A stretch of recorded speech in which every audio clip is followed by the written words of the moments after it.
Ito yung nakuha natin guys, maliit na ibis. Yan.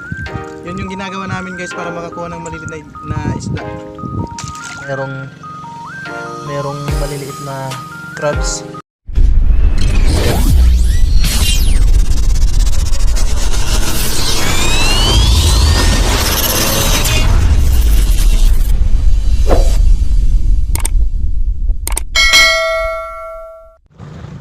Yo, what's up guys? Welcome back to my YouTube channel. Andito kami ngayon sa gilid ng dagat. Nanudsod kami o nanginhas, hindi ko alam kung anong tawag dito. Sumama ako para subukan natin kung paano kumuha ng mga isda na maliliit. Yan. Medyo hindi ko maklaro yung camera guys kasi medyo matirik na yung araw. Pero okay pa naman, medyo mainit na. Yan guys. Kita nyo, yung mga kasama namin nandun sila, ang dami nila guys. Yan.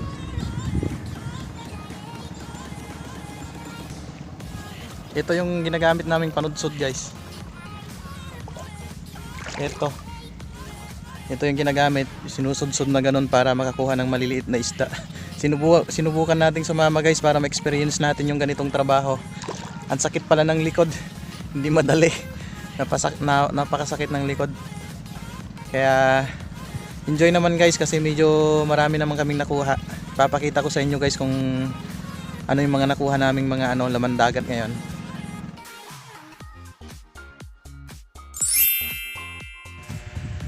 Yun yung mga nakuha naming lamang dagat guys. May aninikad, may bunog, may ibis at may danggit. Halo-halo na yan guys. Yan yung laman dagat na nakuha namin kanina.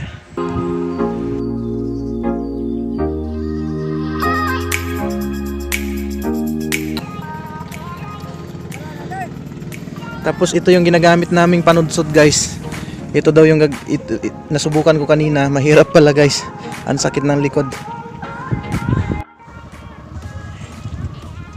So yun guys, iikot natin yung camera para makita nyo yung buong dagat, yung kinuhanan namin ng mga laman ng dagat.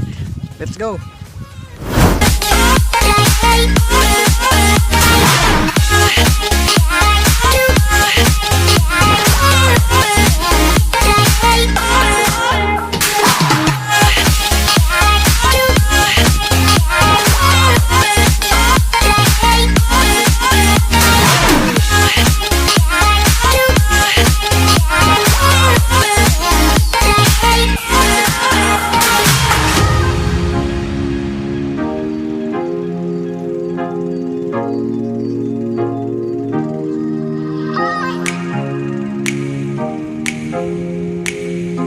Kasama natin siya guys.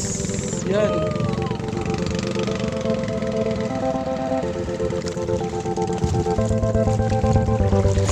Init.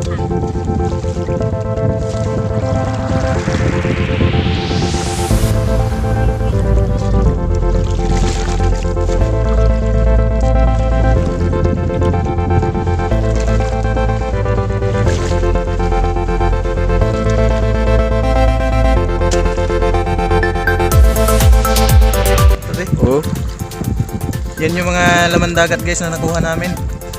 Yan, may mga aninikad, may mga halo-halo na yan. Dami, may danggit, mayroong ibis, maliliit na crabs. Halo-halo na guys. So yun guys, papunta na kami sa gilid kasi medyo matirik na yung araw. Kunti na lang yung nakukuha ang maliliit na isda, kaya papunta na kami dun sa gilid kung saan kami galing. Let's go guys. Parayang.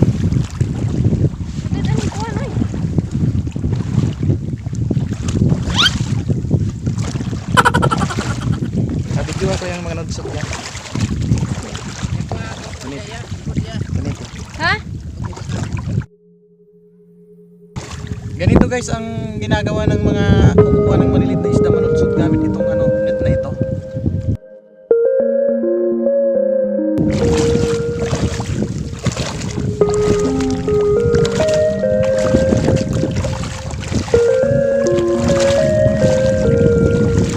Yun, may nakuha guys. Ito. Maliit lang yung nakuha natin guys. Ito yung nakuha natin guys, maliit lang. Ibis. Yan. Yun yung ginagawa namin guys para makakuha ng maliit na isda.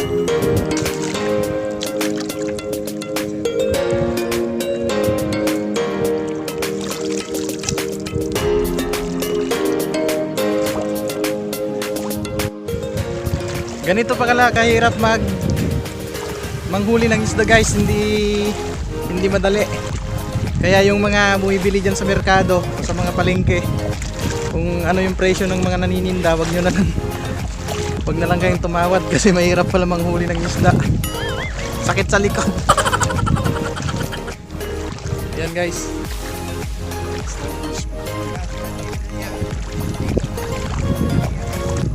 Pauwi na kami guys. Yan guys, starfish.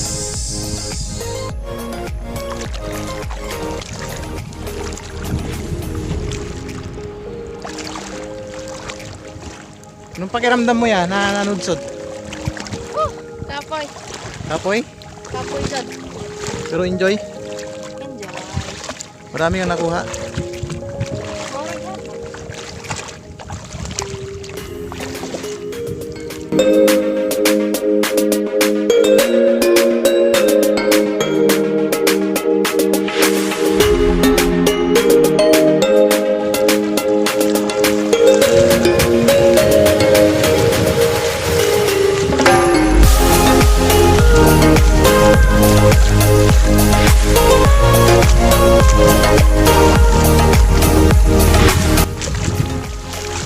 Ang layo ng nilakad namin guys.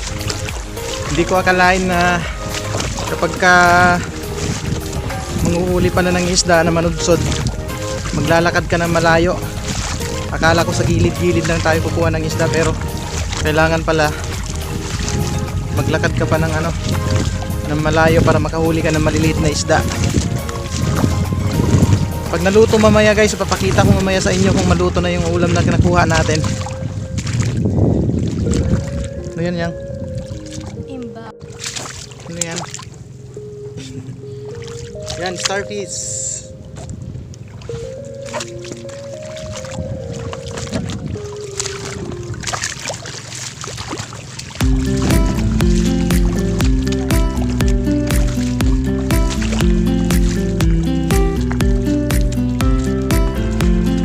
Yung mga kasama namin guys, nandun malalayo sila.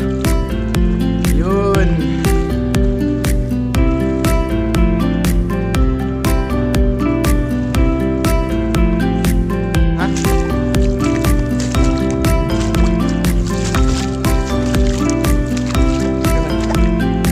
Ito guys, ang ahas ng dagat, ang haba. Ayan guys, oh.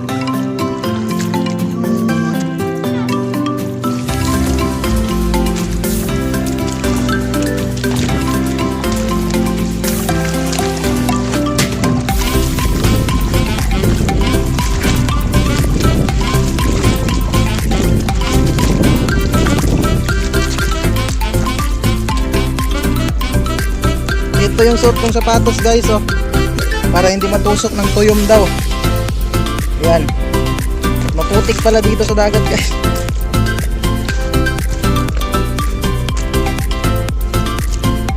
Putik naman dito ya.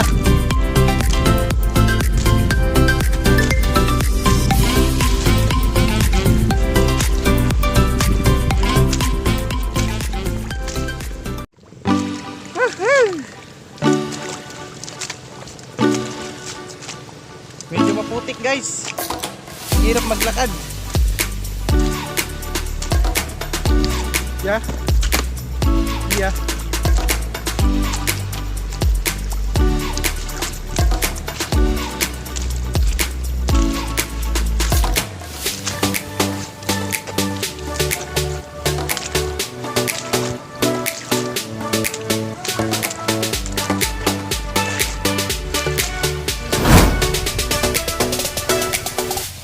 Comment below guys kung anong tawag dito. Yan. Umiingaw.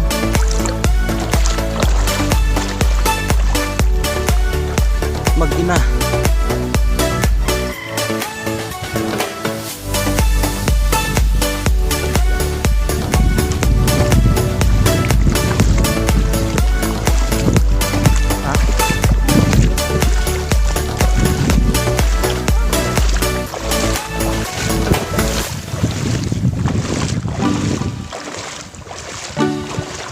Yun guys, inabutan na kami ng umaga.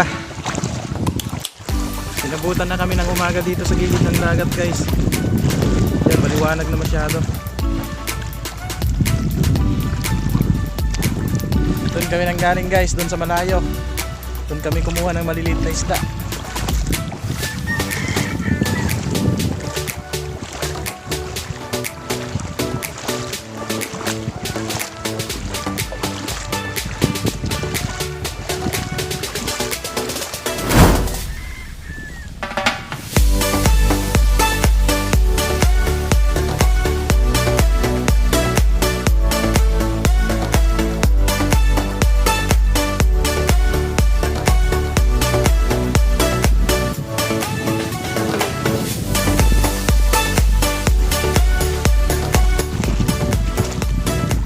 Yung sapatos na ginamit ko guys na punit na.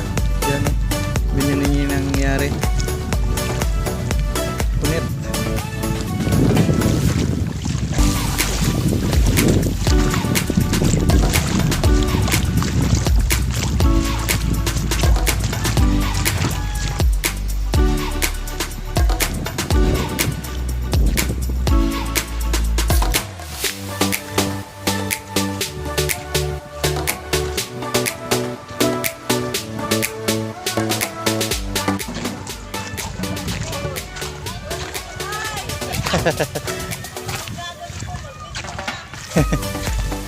Kapoy di manudsod ya.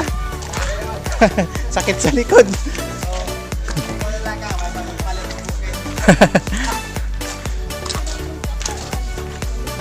I-video na kong tuyo. Lami-lami ya. Sige.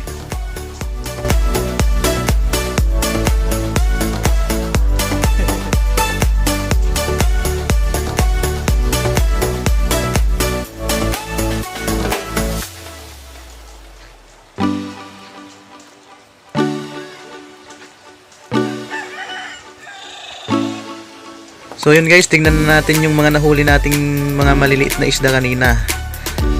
Surprise! Yan, ang sarap. Ang sarap ng sabaw nito guys, pagka bagong huli yung mga isda na galing sa dagat. Manamis na siya kapag inumin mo yung sabaw. Yan.